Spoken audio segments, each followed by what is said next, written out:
The Evolution of English, The Journey Through Language and Linguistics. Part 1. The Origins of English. 1.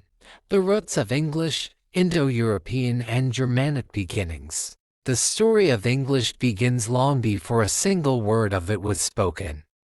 Thousands of years ago, on the steppes of what is now Ukraine and southern Russia, a group of people spoke a language known to scholars as Proto-Indo-European Pi.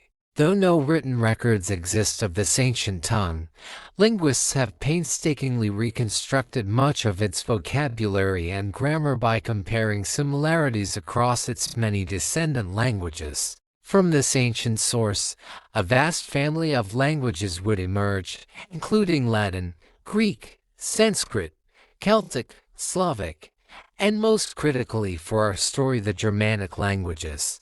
Around 500 BC, the Germanic peoples began to break away from other Indo-European groups, forming a distinct linguistic identity. Over time, the Germanic branch itself split into several groups, East Germanic now extinct, North Germanic the ancestor of modern Scandinavian languages, and West Germanic, the root of modern German, Dutch, and most importantly, English. By the 1st century CE, Germanic tribes were living in regions that now comprise Denmark, northern Germany, and the Netherlands. Among these were the Angles, Saxons, and Jutes, names that would soon play a pivotal role in the formation of the English language. 2. Old English, the Anglo-Saxon foundation for 50 to 1150 AD. Following the withdrawal of Roman forces from Britain around 410 AD, the island was left vulnerable to invasions. Between the 5th and 7th centuries, the Angles, Saxons, and Jutes crossed the North Sea and began to settle in what would become England, a name derived from the Angles. With them, they brought their West Germanic dialects, which would fuse and evolve into Old English. Old English was a richly inflected language with a vocabulary deeply rooted in the Germanic tradition. It bore little resemblance to the English we speak today. A modern reader would find Old English as foreign as German or Dutch. The language did not remain static. In the 8th and 9th centuries, Viking invasions brought waves of Norse-speaking settlers from Scandinavia. These Norsemen didn't just pillage. Many settled and integrated into local communities, especially in the region known as the Danelaw. Their language, Old Norse, was closely related to Old English, leading to significant borrowing and convergence. Words like sky, egg, knife, and they entered English from Old Norse, and the language's grammar began to simplify. During this time, literature in English began to flourish. The most famous surviving work from the Old English period is Beowulf, an epic poem recounting heroic battles with monsters and dragons. Though pagan in origin, it was preserved by Christian monks and remains a cornerstone of early English literature. 3. The Norman Conquest and Middle English 1150 to 1500. Everything changed in 1066 when William the Conqueror, Duke of Normandy, invaded England and seized the throne. The Normans were originally Norse themselves, but had settled in France and adopted the French language and culture. After the conquest, French became the language of the English court, law, and nobility, while the common people continued to speak various forms of English. For nearly 300 years, English and French coexisted uneasily. This bilingual environment had profound consequences. Thousands of French words entered English, especially in areas like law, justice, court, government, parliament, council, art, fashion, and cuisine, beauty, dress, beef, pork. The grammar of English began to change even more drastically. Word endings were dropped, and word order became more important. Out of this linguistic crucible arose Middle English, a language dramatically different from Old English. It was more flexible, with a mix of Germanic roots and Romance vocabulary. The great author Geoffrey Chaucer exemplified this new English in his Canterbury Tales, a collection of stories told by a colorful cast of pilgrims. Chaucer's work was a milestone in the emergence of a standardized written English, especially that of the East Midlands dialect, which would become the basis for modern English. Meanwhile, the massive phonological transformation known as the Great Vowel Shift began in the 15th century. This was a gradual change in the pronunciation of long vowels that would continue for over a century. For example, the word bite, once pronounced like beat, and meat, once like mate, underwent major changes. This shift helped shape the modern English sound system and created many of the notorious spelling irregularities still present today. Thus, by the end of the Middle English period, the foundations of modern English were laid. The language had absorbed and adapted, changed and evolved, shaped by conquest, contact, and creativity. The stage was set for the next chapter in the story, the birth of a global language. Part 2, the making of modern English. 4. Early modern English, Shakespeare and the printing press 1500 to 1700. The dawn of the 16th century marked a turning point in the history of the English language. With the Renaissance sweeping across Europe, England entered a period of cultural rebirth, scientific discovery, and intellectual flourishing. This era gave rise to early modern English, a phase defined by increased standardization, rich literary output, and the rapid expansion of vocabulary. One of the most significant catalysts for linguistic transformation was the printing press, introduced to England by William Caxton in 1476. Printing enabled mass production of books and made literature accessible to a broader audience. For the first time, language could be fixed in print, helping to standardize spelling, grammar, and usage, though inconsistencies persisted for some time. The Renaissance brought an influx of Latin and Greek vocabulary, as scholars translated classical texts and new scientific, medical, and philosophical concepts required new terms. Words like education, temperature, philosophy, and encyclopedia entered English, enriching its expressive power. Few figures did more to shape English than William Shakespeare.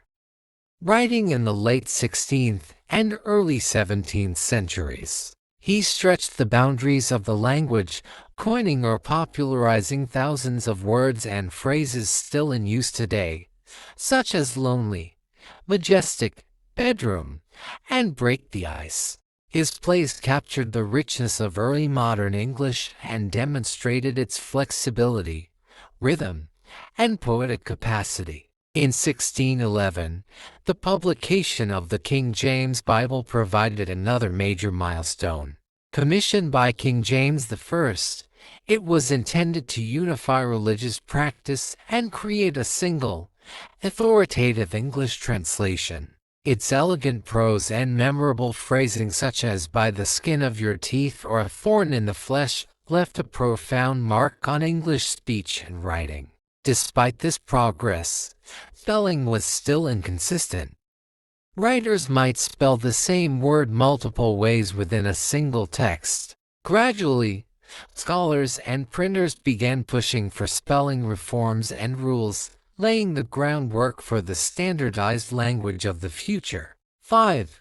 Global expansion, English as a world language 170190. The 18th and 19th centuries witnessed the explosive growth of English beyond the borders of the British Isles, as the British Empire expanded across Asia, Africa, the Americas, and Oceania. English followed in its wake, becoming a global lingua franca of trade, government, and education.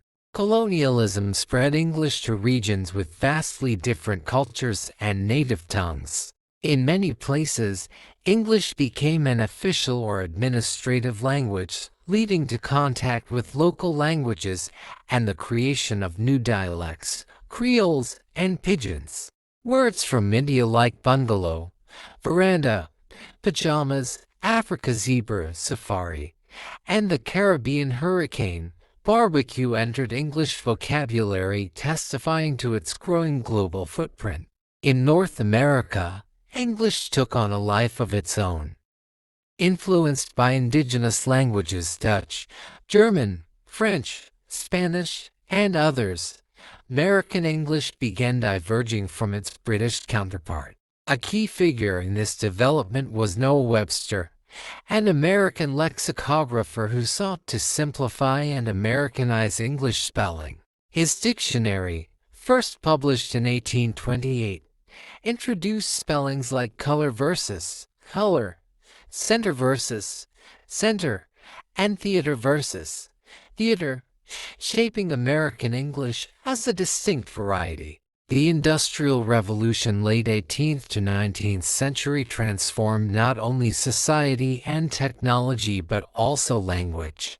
New inventions, industries, and scientific advances gave rise to a flood of technical and mechanical terms: engine, factory, electricity, locomotive, photograph, and many more. 6. Modern English, dialects, slang, and digital influence 1900-present. By the 20th century, English had firmly established itself as a global language, used in diplomacy, aviation, science, and entertainment. The advent of radio, film, and later television spread English media across the world, further reinforcing its international status and unifying accents and usage in some regions. However, even as global English consolidated, it also diversified.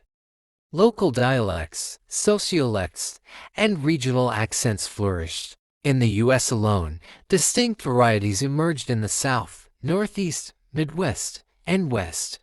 British English continued to include a range of accents and dialects, from Cockney to Scottish English. In former colonies, English blended with native languages, giving rise to Indian English, Nigerian English, Singlish, Singaporean English, and others. Slang and informal language also evolved rapidly, especially among younger generations. Words and phrases like cool, hang out, groovy, bling, and YOLO reflect shifting social attitudes, media influences, and youth culture. The rise of the Internet in the late 20th century and the digital revolution in the 21st introduced a brand new layer of linguistic evolution. Texting, memes, emojis, and social media transformed the way people communicate. Abbreviations like LOL, BRB, and oh my god became ubiquitous, while the grammar of online English bent toward brevity, informality, and creativity. Words became hashtags, punctuation shifted meaning. New grammar rules evolved spontaneously. Today, English is spoken by over 1.5 billion people worldwide, though fewer than half are native speakers. It serves as a global lingua franca, common language for people of different mother tongues. English is now shaped as much by non-native speakers as by native ones, making it a truly global language in flux. From its Indo-European roots to its digital evolution, English has proven remarkably adaptable. It has absorbed influences from conquest, culture, commerce, and communication, growing from a small island tongue into a vast, dynamic global language. Its story is far from over, and as long as people continue to use, adapt, and innovate with it, English will continue to evolve. English evolved to meet the needs of a rapidly modernizing world. Part 3: Linguistics and the Study of English. 7. The Science of Language. Introduction to Linguistics. To truly understand English, we must look beneath its surface into the realm of linguistics, the scientific study of language. Linguistics breaks language down into its core components, revealing the systems that govern how we produce, interpret, and evolve speech. At the most basic level are phonetics and phonology, the study of sounds. Phonetics examines the physical properties of speech, how sounds are produced by the mouth, heard by the ear, and measured acoustically. English, for example, has distinctive consonant sounds like th in think or voiced th in this, which are relatively rare among world languages. Phonology explores how these sounds function in a given language. English has dozens of phonemes, distinct units of sound, and phonological rules govern things like stress patterns, intonation, and syllable structure. Understanding these systems explains why native English speakers instinctively know how to pluralize cat as cats but bus as buses. Moving up the ladder, morphology studies the structure of words. English relies heavily on analytic morphology, using helper words and word order more than inflection. Still, we have morphemes like head for past tense or and for negation that build meaning from smaller units. Syntax, the architecture of sentence structure, is another pillar. English typically follows a subject-verb-object order. The dog is chased via the cat.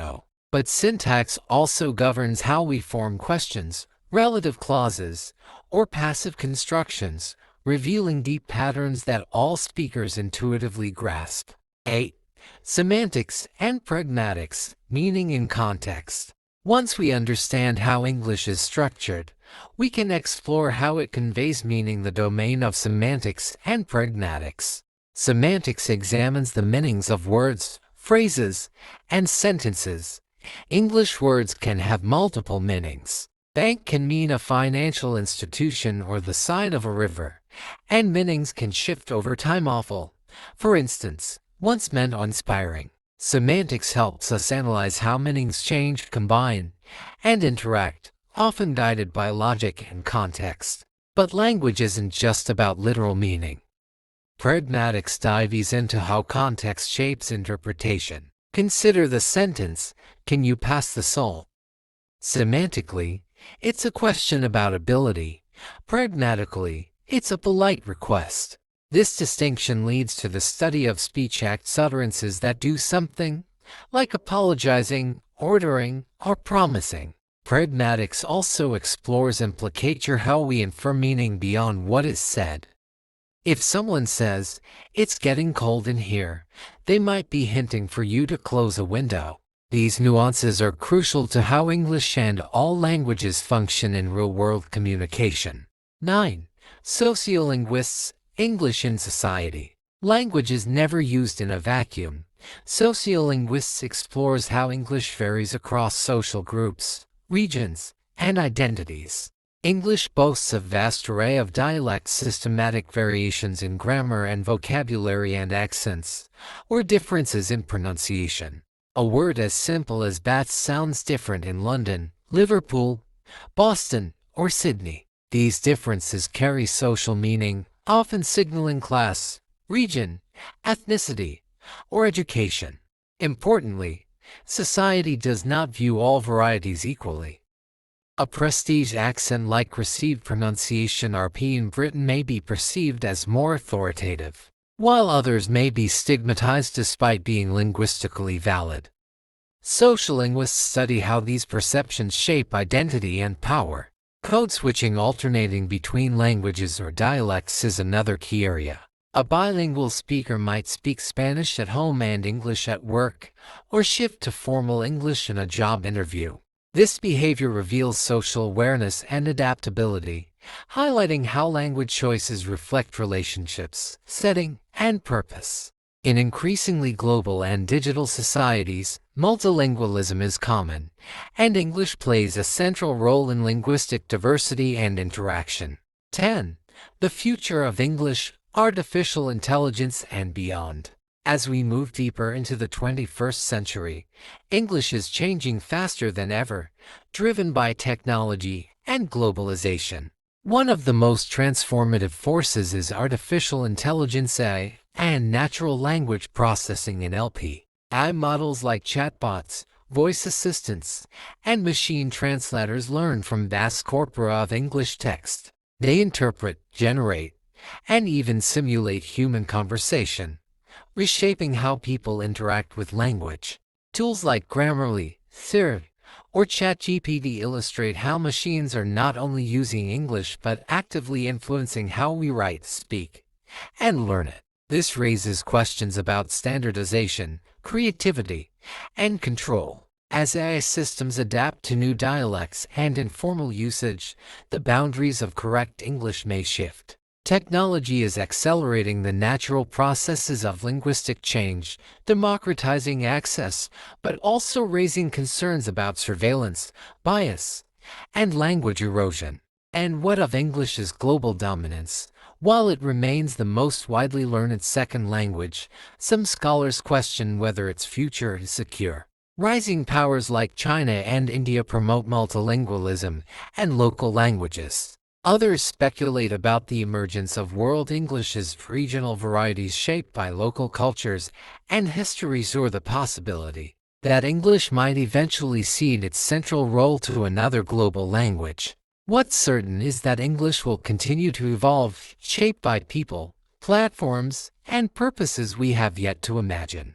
Whether spoken by billions, written by machines, or reimagined in virtual worlds, English remains a living, changing mirror of human expression.